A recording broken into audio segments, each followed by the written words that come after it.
Assalamualaikum warahmatullahi wabarakatuh. Kembali lagi di channel Damar Pinulung.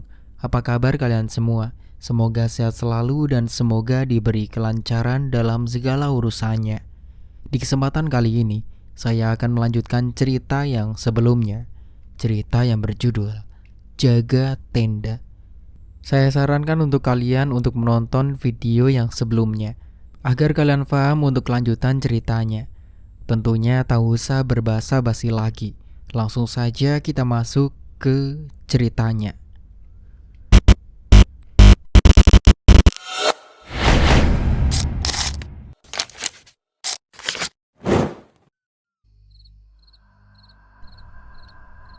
Aldi kembali melihat jalur yang tertutup kabut. Untuk pertama kalinya, ia mulai menerima kemungkinan yang sejak tadi berusaha ditolaknya. Pendaki yang ditemuinya mungkin tidak pernah ada. Tenda yang dijaganya mungkin juga tidak pernah berdiri. Namun, jika semua itu hanya ada dalam penglihatannya, mengapa rasanya begitu nyata? Mengapa ia bisa mengingat bentuk tenda tersebut? Mengapa ia bisa mengingat dinginnya tempat ketika duduk di sampingnya? Dan yang paling membuat Aldi ketakutan, ia masih belum tahu apakah selama menunggu tadi ia benar-benar sendirian. Aldi menatap ke arah jalur yang mulai gelap karena tertutup kabut. Lalu tanpa sengaja, ia mendengar suara samar dari arah atas. Seseorang seperti memanggil namanya. Aldi? Tubuhnya langsung membeku. Keempat pendaki di sekitarnya menoleh. Mas, kenapa? Tanya salah seseorang. Aldi tidak menjawab. Suara itu kembali terdengar. Kali ini lebih pelan. Seperti datang dari tempat yang jauh. Aldi menggenggam erat tali ranselnya. Ia ingin menjawab. Namun, peringatan penjaga basecamp tiba-tiba terngiang jelas di kepalanya. Aldi menutup mulutnya rapat-rapat. Dan untuk pertama kalinya sejak mendaki gunung itu, ia benar-benar merasa bahwa mungkin mereka telah membawa sesuatu pulang dari tempat yang seharusnya tidak mereka datangi. Aldi berdiri di tengah jalur dengan tubuh yang masih terasa dingin. Keempat pendaki yang baru saja ditemuinya menunggu beberapa langkah di depannya. Tidak ada satupun dari mereka yang benar-benar mengetahui apa yang harus dikatakan setelah mendengar cerita tentang pendaki misterius dan tenda yang tiba-tiba menghilang. Kabut perlahan bergerak di antara pepohonan. Jalur di depan mereka mulai terlihat lebih jelas, tetapi bagi Aldi, semuanya justru terasa semakin asing. Mas, kata pendaki yang paling depan. Kita turun bareng sampai jalur yang lebih aman. Aldi tidak langsung menjawab. Matanya masih tertuju ke arah tempat tenda itu tadi berada. Kosong. Mas Aldi? Aldi tersentak. Iya. Kamu bisa jalan? Aldi mengangguk pelan. Bisa. Kalau begitu, ayo. Jangan berdiri di sini. Aldi menarik nafas panjang, lalu membenarkan posisi karirnya. Sebelum melangkah, ia kembali menoleh sekali lagi. Tanah di tempat itu masih basah. Tidak ada bekas tenda. Tidak ada jejak pasak. Tidak ada jejak orang yang datang atau pergi. Hanya daun-daun basah dan tanah berlumpur. Aldi akhirnya memalingkan wajah. Teman saya, katanya pelan. Kita laporkan ke base camp, jawab pendaki itu. Begitu ada sinyal atau sampai bawah, kita minta bantuan. Tapi tadi ada orang yang nyariin mereka. Pria itu terdiam sejenak. Kita fokus ke yang bisa kita lakuin dulu, Mas. Kalimat tersebut tidak memberikan jawaban, tetapi Aldi tidak lagi memiliki tenaga untuk berdebat. Mereka mulai berjalan menuruni jalur. Awalnya, keempat pendaki itu menjaga Aldi tetap berada di tengah rombongan. Salah seorang berjalan di depan, dua orang berada di samping dan belakangnya. Aldi tidak banyak berbicara. Ia hanya melangkah sambil sesekali menoleh ke belakang. Setiap kali mendengar suara ranting patah atau gesekan daun, ia merasa sosok pendaki misterius itu sedang mengikuti mereka. "Mas, pelan-pelan," kata seorang pendaki perempuan ketika melihat Aldi hampir terpeleset. Aldi mengangguk. Maaf, gak apa-apa. Pegang pohon kalau jalurnya licin." Beberapa menit berjalan dalam diam. Hujan sudah benar-benar berhenti. Cahaya matahari mulai menembus sela-sela kabut, tetapi tubuh Aldi masih menggigil. "Mas, kamu belum makan?"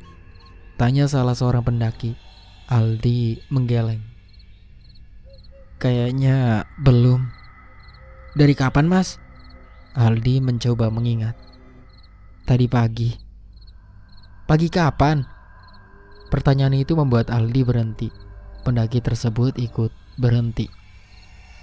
"Maksud saya sebelum summit." Aldi mengerutkan dahi. "Iya, sebelum summit." "Loh, berarti kamu belum makan sejak tadi?" Aldi kembali mencoba mengingat kejadian yang dialaminya. Mereka bangun dini hari, melakukan summit, kembali ke tempat perkemahan, lalu mulai turun. Setelah itu hujan turun. Ia terpisah dari Fikri dan Nadia, bertemu pendaki misterius, kemudian menjaga tendanya. Menurut perasaannya, semua itu terjadi dalam satu hari. Aku... Aldi mengusap wajahnya. "Kayaknya iya." Pendaki perempuan itu membuka karirnya dan memberikan sebatang makanan ringan. "Makan dulu." Aldi menerima makanan itu. "Terima kasih." "Sedikit aja gak apa-apa, biar kamu punya tenaga." Aldi mencoba memakannya, tetapi tenggorokannya terasa kering. Setiap kali menelan, pikirannya kembali pada Fikri dan Nadia. Mereka berada di mana? Apakah mereka baik-baik saja? Dan siapa orang yang ia temui tadi? Pertanyaan-pertanyaan itu terus berputar tanpa jawaban. Setelah menempuh perjalanan cukup jauh, mereka tiba di sebuah percabangan jalur. Di tempat itu, beberapa penanda arah terlihat menempel pada batang pohon. "Dari sini sudah aman," kata pendaki paling depan. "Jalurnya turun terus. Base camp gak terlalu jauh, Mas." Aldi melihat ke arah bawah. "Kalian gak ikut turun?" Salah seorang dari mereka menggeleng. "Kami mau lanjut naik. Jadwal kami sudah mepet." Aldi tiba-tiba merasa tidak nyaman. "Jangan tinggalin saya." Nada suaranya membuat semua orang terdiam. Aldi segera menundukkan kepala. Maaf," katanya. "Saya cuman..." "Gak apa-apa, kami ngerti, Mas," jawab pendaki perempuan itu. Pria yang tadi paling banyak berbicara mendekati Aldi. "Dengar, dari sini jalurnya jelas. Kami juga bakal kasih tahu kalau bertemu petugas atau pendaki lain. Tapi kalau saya..." "Kamu gak akan sendiri. Di jalur ini biasanya ada orang lalu lalang. Jalan terus, jangan berhenti sembarangan." Aldi mengangguk, meski wajahnya masih terlihat ragu. Pria itu menatapnya serius. "Dan satu lagi." Apa?" "Kalau kamu dengar apapun dari belakang, jangan menoleh kalau gak yakin itu manusia." Aldi langsung menatapnya.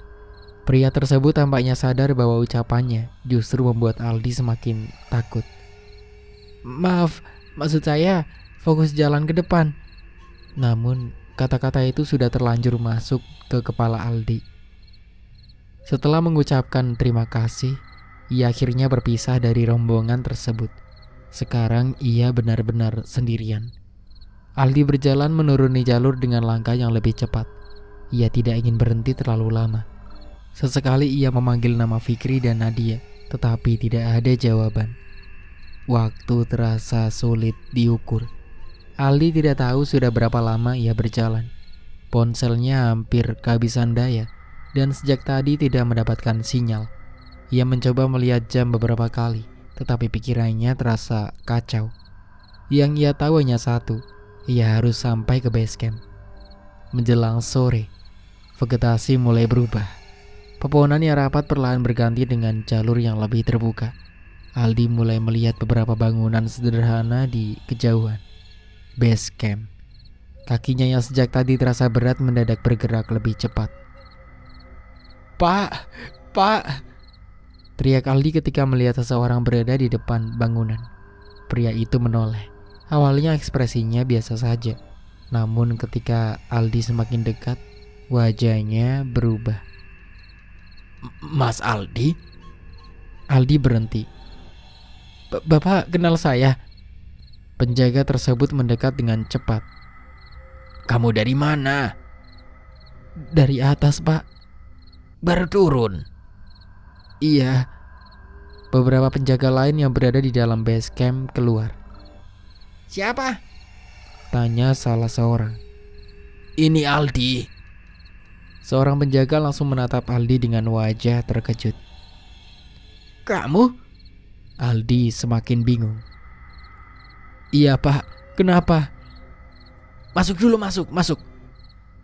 Teman saya masih di atas, Pak." "Iya, masuk dulu." "Pak, Fikri sama Nadia hilang." Penjaga tersebut memegang lengan Aldi.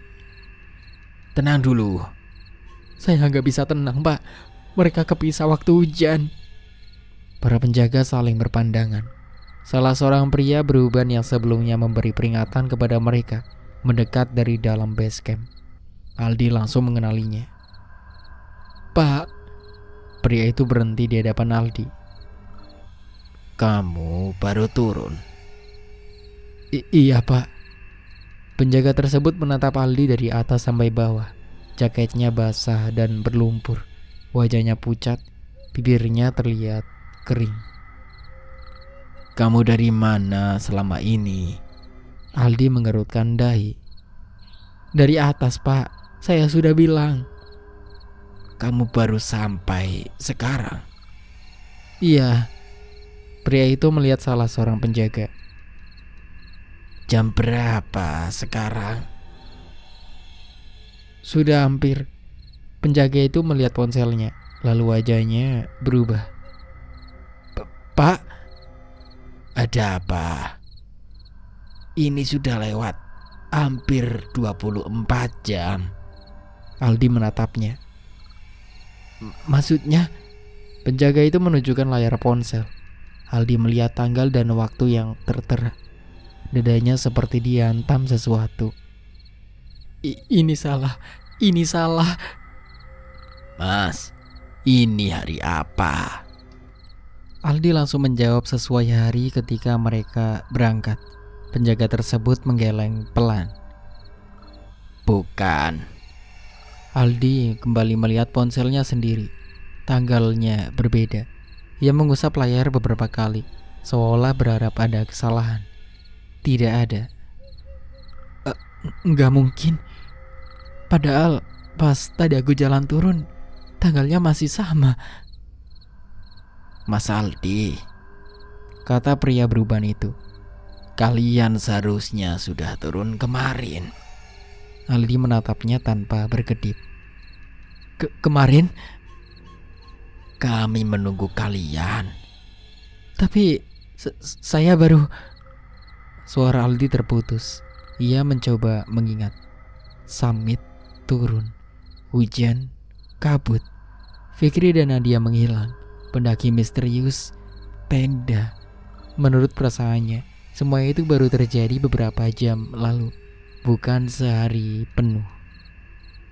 "Saya gak mungkin hilang selama itu," katanya. Tidak ada yang menjawab. Aldi mulai mundur. "Pak, saya cuma kehilangan mereka sebentar." "Ceritakan dari awal," kata pria beruban tersebut. Dengan nafas gemetar, Aldi kembali menceritakan semua yang terjadi. Setiap bagian, hujan deras, kabut, perpisahannya dengan Fikri dan Nadia, sosok pendaki yang menawarkan bantuan, tenda yang diminta untuk dijaga, kemudian tenda yang menghilang. Ketika Aldi selesai bercerita, suasana basecamp menjadi sangat hening. Pria beruban itu menatapnya cukup lama. "Kamu bilang pendaki itu menyuruh kamu menunggu?" Iya, Pak." Di dekat tenda? Iya, Berapa lama? kurang lebih 1 jam, Pak. Pria tersebut menarik nafas. Mas Aldi, waktu 1 jam menurut kamu mungkin tidak sama dengan waktu yang sudah kamu habiskan di gunung. Aldi langsung terdiam. Pria itu menoleh kepada penjaga lain. Hubungi tim SAR sekarang. Beberapa orang segera bergerak. Aldi melihat mereka mengambil alat komunikasi dan mulai menyampaikan informasi tentang 2 pendaki yang belum ditemukan. Nama? Fikri dan Nadia, Pak, jawab Aldi cepat. Ciri-ciri? Aldi menjelaskan pakaian terakhir yang dikenakan kedua temannya. Terakhir terlihat. Aldi kembali menunjuk ke arah gunung. Di jalur turun setelah hujan. Lokasi pastinya. Aldi menutup mata. Ia tidak yakin. Sekitar 1/4 perjalanan dari atas. Petugas mencatat semuanya. Setelah laporan dikirim, pria beruban itu kembali mendekati Aldi. Kamu duduk dulu. Saya mau ikut cari, Pak. Kondisi kamu gak memungkinkan. Saya tahu jalurnya. Kamu hampir tidak makan selama waktu yang kamu sendiri tak sadari. Tapi saya harus cari mereka, Pak. Saya ikut. Tim sudah bergerak. Kamu istirahat saja dulu. Nada suara pria itu tegas. Aldi akhirnya tidak lagi membantah. Ia duduk di bangku panjang di dalam base camp. Seseorang memberinya air hangat. Namun, kedua tangannya masih gemetar ketika memegang gelas. Di luar, suasana mulai ramai. Tim pencarian mempersiapkan perlengkapan. Beberapa orang berdiskusi mengenai jalur dan kondisi cuaca. Aldi hanya diam, matanya menatap pintu. Ia membayangkan Fikri dan Nadia muncul dari luar sambil tertawa, mengatakan bahwa semua ini hanyalah kesalahpahaman. Namun, semakin lama ia menunggu. Bayangan itu semakin sulit dipercaya. Aldi menundukkan kepala. Kata-kata pendaki misterius itu kembali terdengar jelas. Jaga tenda, jangan kemana-mana. Aldi mengepalkan tangan. Pak, katanya pelan kepada pria beruban yang masih berada di dekatnya. Kalau saya memang duduk di sana setelah hampir 1 hari. Pria itu menatap Aldi. Aldi perlahan mengangkat wajahnya. Selama itu, saya sebenarnya jaga apa? Tidak ada jawaban. Di luar base camp, suara persiapan tim pencarian semakin terdengar. Sementara Aldi kembali memandangi gunung yang tertutup kabut dari kejauhan. Untuk pertama kalinya, ia mulai memahami bahwa waktu yang hilang bukan satu-satunya hal yang menakutkan. Yang lebih mengerikan adalah kemungkinan bahwa selama hampir 24 jam, ia telah berada di tengah hutan, seorang diri, menunggu seseorang yang mungkin tidak pernah hidup sebagai manusia. Dan Fikri serta Nadia masih berada di atas sana, entah di mana. Hampir 12 jam telah berlalu sejak Aldi tiba di base camp. Waktu terasa berjalan jauh lebih lambat dari biasanya. Sejak tim SAR berangkat, Aldi tidak pernah benar-benar meninggalkan bangku panjang di dalam base camp. Ia hanya beberapa kali berdiri untuk melihat ke arah jalur turun, kemudian kembali duduk dengan wajah pucat. Segelas teh hangat yang diberikan penjaga sudah lama kehilangan uapnya. Belum ada kabar, tanya Aldi. Seorang penjaga yang duduk di dekat radio menggeleng. Belum, sabar dulu. Saya sudah sabar dari tadi. Iya, kami tahu. Kalau mereka kenapa-napa karena saya, jangan menyalahkan diri sendiri dulu. Aldi menundukkan kepala. Namun, rasa bersalah tetap menggerogotinya. Berkali-kali ia memikirkan saat terakhir melihat Fikri dan Nadia. Seandainya ia tidak pernah berjalan terlalu jauh di depannya. Seandainya ia langsung kembali ke titik terakhir. Seandainya ia tidak menuruti permintaan pendaki misterius untuk menjaga tenda. Mungkin semua akan berbeda. Pak, kata Aldi kepada penjaga yang duduk di depannya. Kalau saya waktu itu langsung cari mereka, mungkin... Tidak ada gunanya memikirkan mungkin sekarang. Potong pria itu.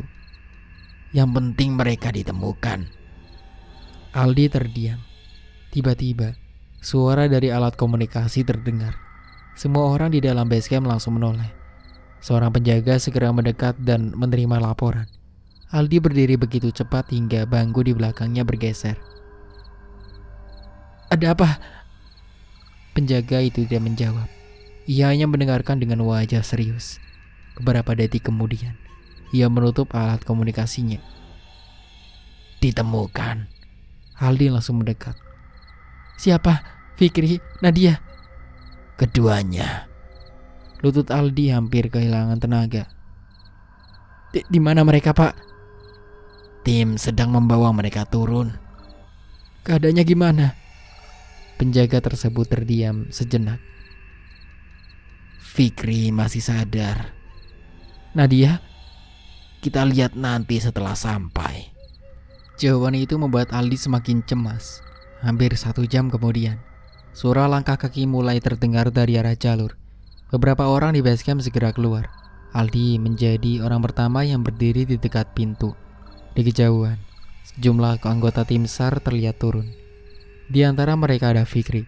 Namun, kondisi Fikri jauh berbeda dari sosok yang Aldi kenal. Wajahnya pucat, matanya kosong. Kedua bibirnya tampak kering. Dia berjalan dengan bantuan 2 anggota tim SAR, tetapi langkahnya terlihat berat dan tidak stabil. Fik! Aldi berlari mendekat. Fikri tidak menoleh. Fikri! Fik! Tidak ada respon. Aldi berhenti tepat di depannya. Fik! Ini gue, Aldi! Mata Fikri perlahan bergerak. Ia menatap Aldi. Ekspresinya berubah. Fikri mendadak memegang lengan Aldi dengan kuat. Jangan, bisiknya. Aldi terkejut. Jangan apa, Fik? Fikri membuka mulut, tetapi tidak ada kata yang keluar. Nafasnya menjadi cepat sebelum akhirnya ia kembali diam. Fikri, tenang, kata salah seorang anggota tim SAR. Jangan dipaksa bicara. Aldi menoleh ke arah belakang. 2 anggota tim membawa tanduk. Nadia terbaring di atasnya. Tubuhnya tertutup selimut darurat. Wajahnya pucat, matanya tertutup rapat. Ia tampak seperti sedang tidur, tetapi tidak ada respon ketika namanya dipanggil. Nat! Suara Aldi melemah. Salah seorang anggota tim SAR menghentikannya. Jangan terlalu dekat dulu. Dia kenapa, Pak? Kami belum tahu pasti. Dia sadar? Belum. Aldi menatap tubuh Nadia dengan perasaan tidak menuntut. Beberapa saat kemudian, mereka semua masuk ke base camp. Seorang anggota tim SAR menjelaskan bahwa Fikri dan Nadia ditemukan cukup jauh dari perkiraan lokasi terakhir. Jauh gimana? Tanya Aldi. Seharusnya mereka tidak mungkin sampai ke area itu dalam waktu singkat, jawab anggota SAR tersebut. Terus mereka ada di mana, Pak? Di jalur lama. Aldi mengerutkan dahi. Jalur lama? Anggota SAR itu mengangguk. Jalur itu sudah lama tidak dipakai. Kenapa? Karena medannya berbahaya dan sebagian jalurnya sudah tertutup. Aldi semakin bingung. Terus mereka bisa sampai sana? Kami juga sedang mencoba cari tahu. Fikri duduk di salah satu sudut ruangan. Ia masih belum berbicara. Pandangannya terus tertuju ke lantai. Pria beruban yang sebelumnya memberikan peringatan di base camp berdiri di dekat Aldi. Kita perlu panggil orang yang paham. Maksud Bapak? Juru kunci. Aldi menatapnya. Buat apa, Pak? Pria itu tidak langsung menjawab. Kita lihat nanti. Tidak sampai 1 jam, seorang pria tua datang ke base camp. Tubuhnya kurus dengan rambut memutih. Ia membawa tas kecil dengan berjalan menggunakan tongkat kayu sederhana. Suasana langsung menjadi lebih tenang ketika pria tersebut masuk. Itu juru kunci, bisik salah seorang penjaga kepada Aldi. Pria tua itu mendekati Nadia lebih dulu. Ia memeriksa kondisinya tanpa banyak bicara. Kemudian ia beralih pada Fikri. Kamu bisa dengar saya? Tanyanya. Fikri tidak menjawab. Kamu ingat nama kamu? Tidak ada jawaban. Juru kunci itu kemudian duduk di hadapan Fikri. Kamu takut? Bibir Fikri mulai bergetar. Aldi melihat temannya seperti sedang berusaha menahan sesuatu. Kalau kamu diam, yang lain tidak akan tahu apa yang harus dilakukan, kata juru kunci. Fikri perlahan mengangkat wajah. Kami salah. Semua orang langsung terdiam. Aldi mendekat. Fikri menutup wajahnya dengan kedua tangan. Kami sudah diingatkan. Apa yang terjadi? Tanya penjaga. Beberapa detik berlalu sebelum Fikri akhirnya mulai berbicara. Malam saat mereka berkemah, ketika Aldi tertidur, Fikri mengaku sempat pergi dari tenda dan mendatangi Nadia. Aldi langsung teringat malam ketika ia terbangun dan tidak menemukan Fikri di sampingnya. Jadi waktu itu, kata Aldi. Fikri menatapnya dengan mata berkaca-kaca. Lo bilang cuma buang air. Fikri mengangguk. Gue ke tenda Nadia, Fik. Nadia masih terbaring tanpa sadar beberapa meter dari mereka. Fikri menundukkan kepala.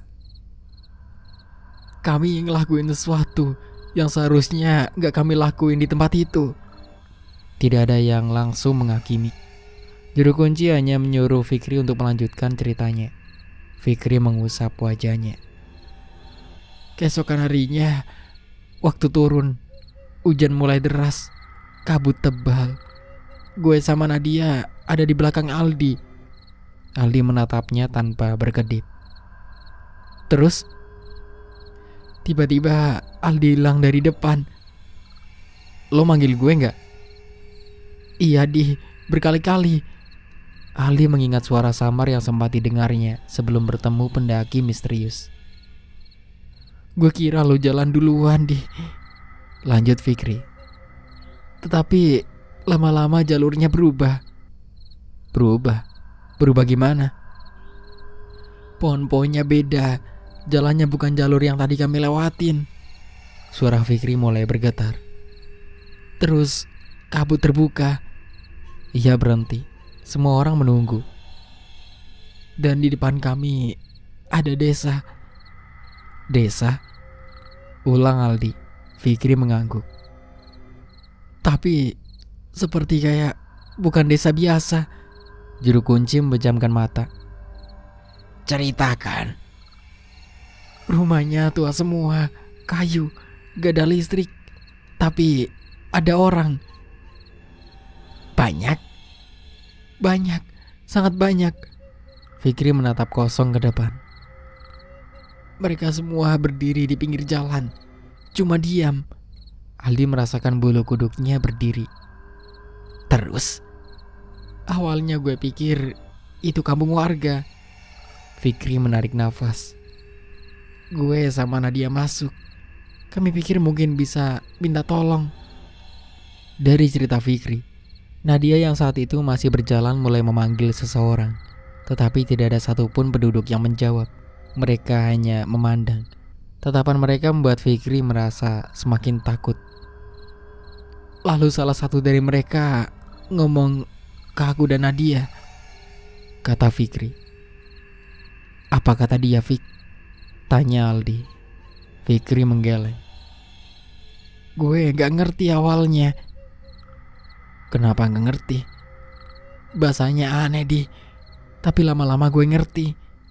Fikri kembali menutup wajahnya. Mereka tahu. Tahu apa? Mereka tahu apa yang gue sama Nadia lakuin malam itu. Ruangan kembali hening. Gue gak pernah cerita ke siapa-siapa. Lalu? Tanya juru kunci. Mereka mulai mendekat. Fikri menggambarkan bagaimana penduduk desa itu mengelilingi dirinya dan Nadia. Mereka berbicara dengan suara aneh dan rendah, seolah sedang mengadili keduanya. Ada yang menatap Nadia, ada yang menunjuk Fikri. Lalu seorang perempuan tua mengatakan bahwa gunung bukan tempat untuk membawa hawa nafsu dan merusak kesucian tempat yang mereka anggap milik mereka. "Gue minta maaf," kata Fikri. Namun tidak ada satupun dari mereka yang mendengarkan. Nadia mulai menangis. Terus Nadia tiba-tiba jatuh. Pingsan? Awalnya iya. Fikri menggeleng. Tapi tubuhnya dingin di. Gue panggil-panggil gak menjawab. Ketika penduduk desa itu mulai semakin mendekat, Fikri mengangkat tubuh Nadia.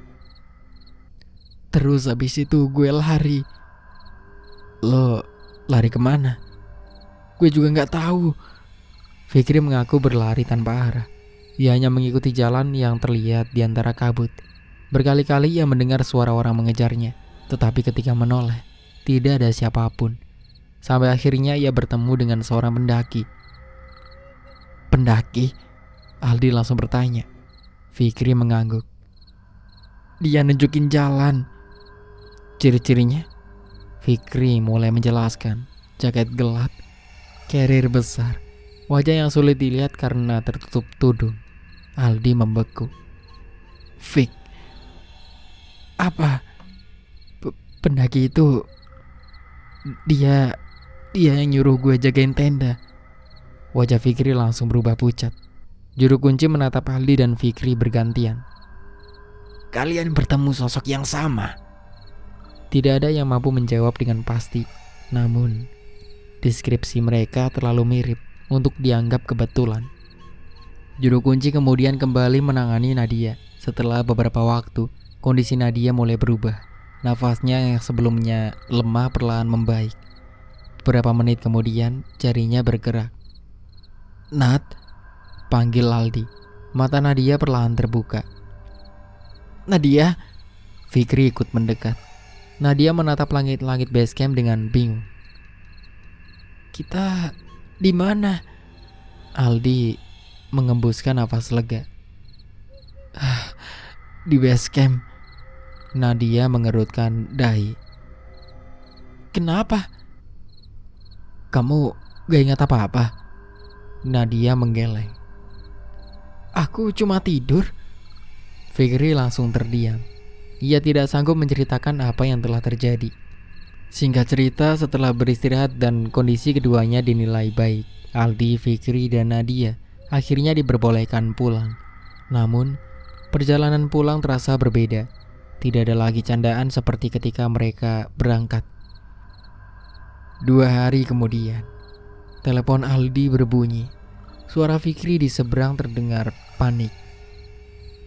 Aldi yang mendengar Fikri panik akhirnya langsung menghampiri Fikri, dan mereka pun langsung memutuskan untuk pergi ke rumah Nadia. Di sana, ibu Nadia menyambut mereka dengan wajah penuh air mata. "Sebelum meninggal, Nadia berubah," katanya. Aldi dan Fikri terdiam. "Dia seperti kerasukan, ngomong sendiri, tatapannya kosong." Ibu Nadia menangis. "Terus tubuhnya mendadak kaku."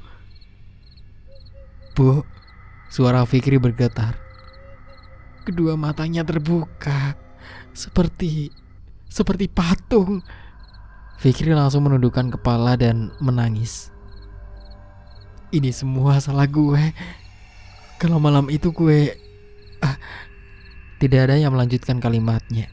Nadia telah pergi, dan penyesalan tidak mampu membawanya kembali. Sejak hari itu, Aldi tidak pernah bisa melupakan satu hal. Sosok pendaki yang menyuruhnya menjaga tenda. Pendaki yang menurut Fikri sudah telah menunjukkan jalan keluar dari desa yang tidak pernah ada di peta. Tetapi jika mereka benar-benar bertemu orang yang sama, Aldi tetap memiliki pertanyaan yang tidak pernah bisa dijawab. Sebab pada saat ia bertemu sosok tersebut, orang itu mengatakan akan pergi mencari Fikri dan Nadia. Namun Fikri mengatakan bahwa sosok itulah yang justru menuntunnya keluar dari desa misterius. Berarti siapa yang sebenarnya datang kepada Aldi? Dan Selama waktu hampir 24 jam yang hilang itu, apa sebenarnya yang membuat Aldi tetap duduk sendirian di pinggiran jalur, menjaga sebuah tenda yang bahkan tidak pernah ada? Cerita itu mungkin telah berakhir bagi Nadia, namun bagi Aldi dan Fikri, gunung itu tidak pernah benar-benar melepaskan mereka. Dan begitulah akhir dari ceritanya. Semoga dari cerita ini kita bisa ambil hikmah dan pelajarannya. Sebelumnya jangan lupa untuk like, comment, subscribe, dan aktifkan lonceng notifikasinya agar kalian tidak ketinggalan cerita terbaru dari saya. Saya pamit undur diri, kurang lebihnya mohon maaf. Wassalamualaikum warahmatullahi wabarakatuh.